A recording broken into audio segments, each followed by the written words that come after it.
Last week we spoke about the reason why Noah was not chosen as the founder of the Jewish nation. Now we speak a little more about why the founder was Abraham and how Abraham, Yitzhak and Yaakov and David merited becoming the four legs of the divine throne. So we know that Abraham is mentioned in the Torah as being the pillar of Hesed. Everything about him was Hesed, both physical and spiritual. His home was ever ready to receive guests at any time, under the most difficult circumstances. He was ill after his milah. It was a sizzling hot day, and yet Abraham was looking for guests to come, and the moment he found some Arab nomads roaming around, he invited them in. Sarah went into action, cooking and preparing, and Abraham serving. And of course, his giving them food was not just something physical. He would tell them that we have to show appreciation to God who created the world and gives us food, and to thank Him. And besides that, he devoted his whole life roaming around various countries of the Middle East to convince people to realize that idolatry is the most stupid and crazy form of worship, and that the only one who should be worshipped is the true God who is invisible, who created the world, who rules over the world. He was teaching all the principles of the Torah at that time as the only one in the world who was aware of these facts. In fact, the outside world was very anti-Abraham, and Nimrod threw him into a burning furnace, and Hashem saved him and he came out alive. So Abraham was Isa Hesed, and he merited becoming the first leg of the divine throne in this world. Because the Shekhinah wants to rest in this world and has to have a throne in this world. And the legs of that throne are through Abraham, Yitzhak, Yaakov and David. So Abraham became the first leg of the divine throne.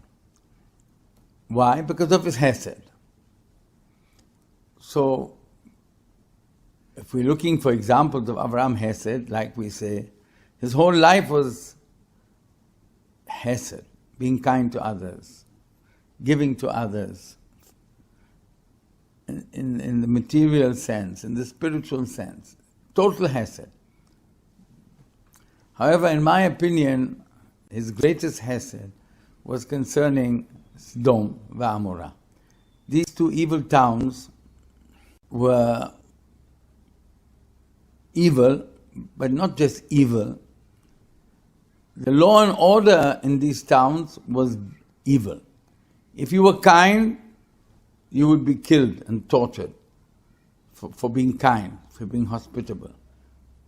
The heroes and the great people of this town lived by a set of laws and institutions of law enforcement, courts, judges, police, all to fight against kindness and goodness and Hesed. So we often ask, it doesn't make sense, how could there ever be in such a situation in the world of an anti-Hesed community? Anti-Hesed?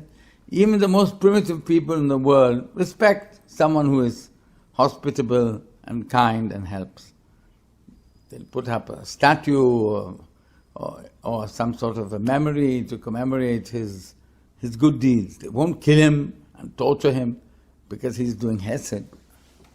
And here you had a town of anti-Hesed. So I understand it like this. The Pasuk says, Ze le'umat ze asa Elokim. Hashem created one corresponding to the other. Corresponding to the good, there must be an equivalent of evil. At the same level as that good. Like we had Moshe, corresponding to him we had Bilam al-Rasha. For the excellence of Abraham as Isa Hesed to be revealed in the world, it had to be when as related to a background of evil in the world, which was Sodom v'Amorah. Sodom v'Amorah was the klipa of Abraham. Abraham was the fruit of Hesed, and the exterior peel of that fruit was, if there wasn't a wicked philosophy of cruelty and anti-Hesed in the world at the time of Abraham, Abraham's greatness as a Isha Hesed would never have been recognized. It had to have that backdrop of scenery of evil and cruelty and anti-Hesed, which came into the world through Sodom. Of course, Abraham would realize that Sodom, being his direct opposite, these people are his greatest enemies because they oppose Hesed as a principle, as a law. He would certainly, we would imagine, wish them bad and want them destroyed. So when Hashem came to him and told him that his plan is to destroy Sodom v'Amorah because they're so evil, what does Abraham do? Instead of telling Hashem, wow, that's a good idea, get rid of them. We want a better world with better people here. He bargained with Hashem from maybe there are 50 good people there, maybe 40, maybe 30, maybe 20, maybe 10. When he couldn't even find, and Hashem said there aren't, even a minyan of good people, he gave up. This was the greatest ever hesed that Abraham did. To plead for his arch enemies, the people of Sodom, that Hashem shouldn't destroy them and wipe them out from the world. To such a high extent, the hesed of Abraham went, and that's why he merited becoming the first leg of the divine throne. That was his greatest ever hesed, to plead for his arch enemy. Yitzhak Avinu nehaz begvura, his service to Hashem in this world is as a tzaddik. Ezu gibor hakobesh et Yisro. Who is a mighty person? A person of strong conviction, of din, of strict judgment, self-judgment. Someone who controls his evil inclination. And this was Yitzhak Avinu.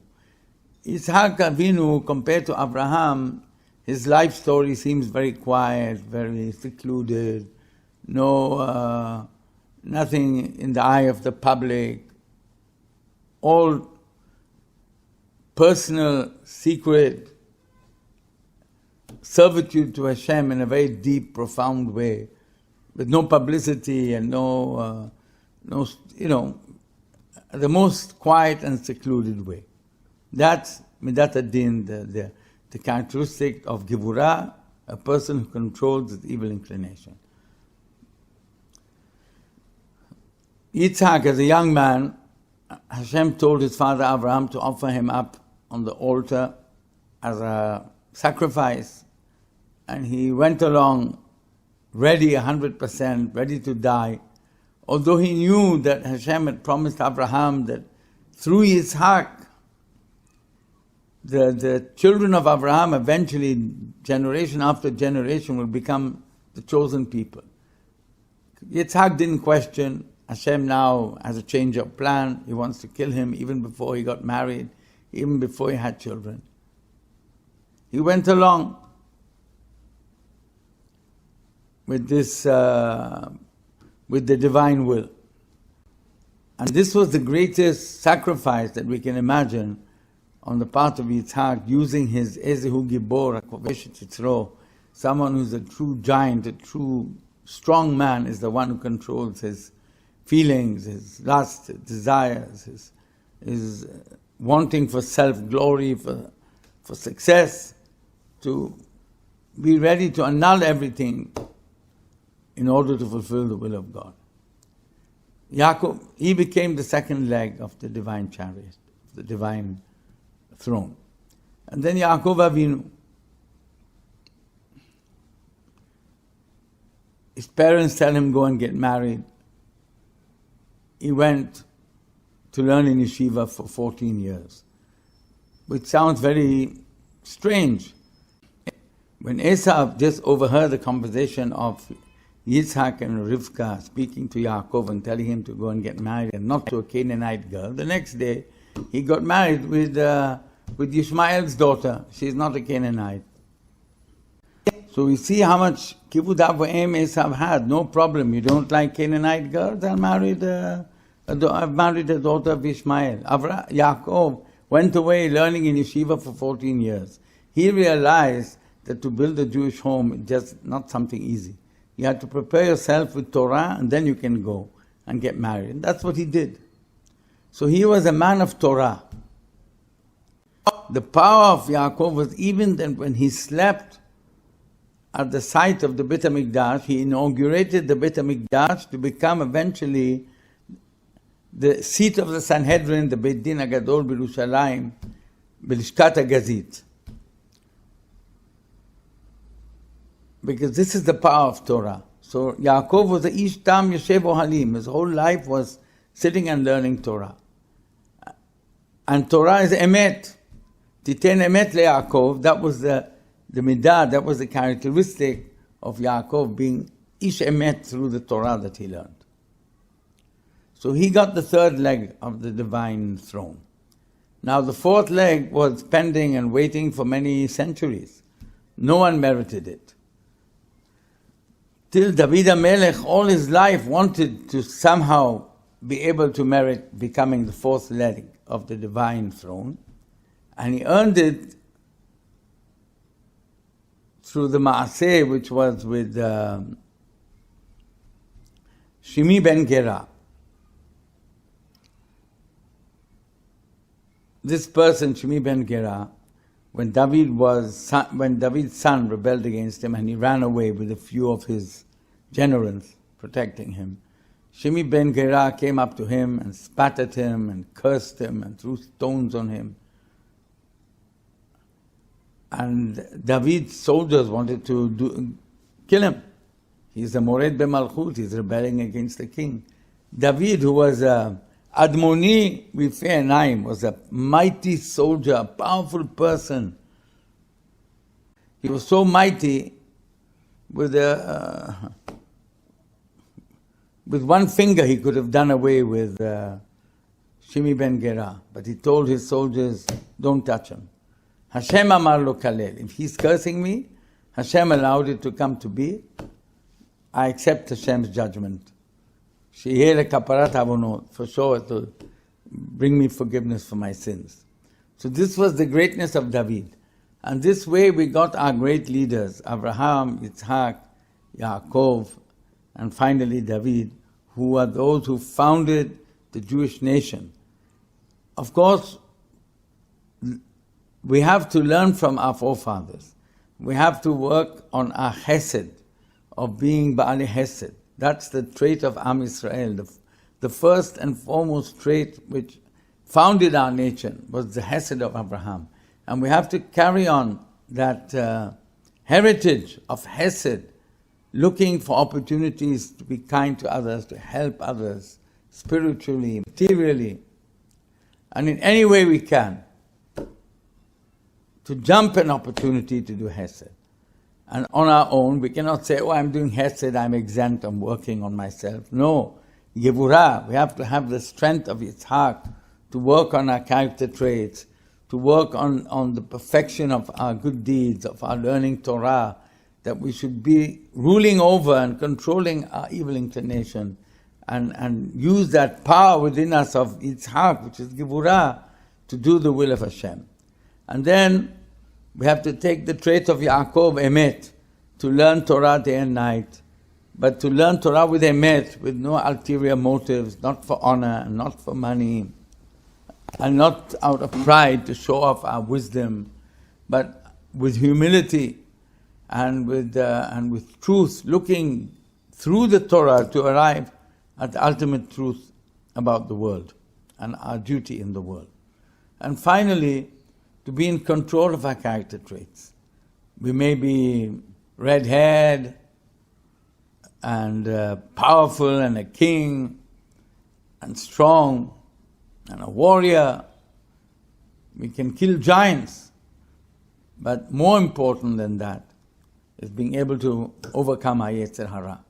As the Chovas HaLevavot writes in the introduction of his book, an army was coming back to its hometown after many wars and victories, and an old wise person came up to them and said, listen, you all have won the small war.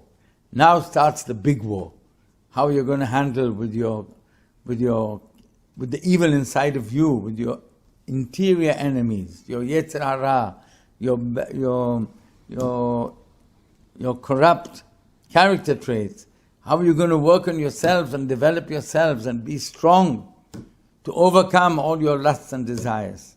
So these characteristics of our forefathers, Abraham, Isaac, Yaakov and David, they should be beacons for us, lighting our way in this world of how we have to behave and what we have to do to be meritable of being the torchbearers, continuing the light of the Torah in the world, which started with our forefathers, and now we are representing them to carry on this torch till the coming of Mashiach. Amen.